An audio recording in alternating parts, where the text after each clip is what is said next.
Salam əziz izləyicilər. Mühüm saydığım bir şeylə sizi tanış eləmək istəyirəm. Nəyə görə? Güman eləyirəm ki, bağçası olanların 99%-i bax bunu bilmirlər. Fikir verin.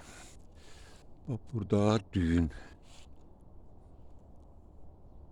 Bax bu düyünü görürsünüz.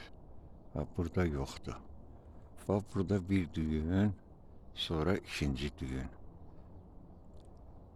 Bu budaqda. Bu budaqda gördüyünüz kimi bax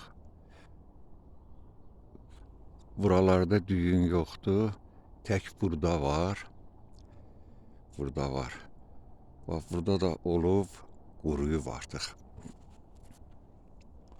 Bu nədir?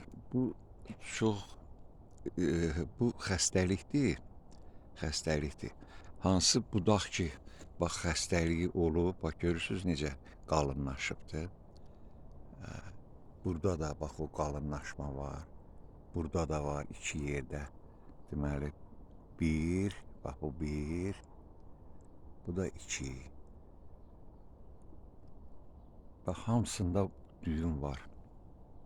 Əvvəlki videolarımda da bunu göstərmişəm.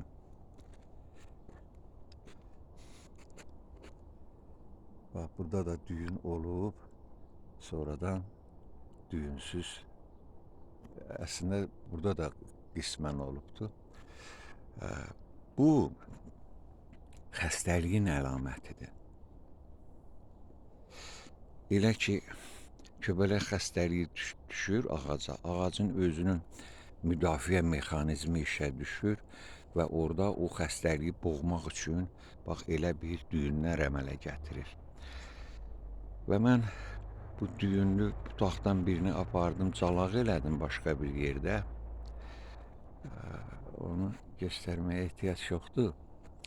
Və orada bax belə bir düyünlü çubuğu calaq elədim heyva ağacına. O tutdu, aldı və oradan təzə budaq çıxdı, artıq bu düyünlənmədi. Burada da həmçinin görürsünüz, bura düyünlənmişdi. Sonra bax bu normal böyüdü. Yəni o normal böyümə nə vaxt olubdur? Mən buna bir neçə dəfə videoya da çəkmişəm. Dərman dava kömək eləmişəm. Həmin məqama düşüb ki, onlar düyünlənməyibdir. Sağ olun, sağlıqla qalın. Əgər sizin ağaçda da bu varsa mütləq müalicə eləyin.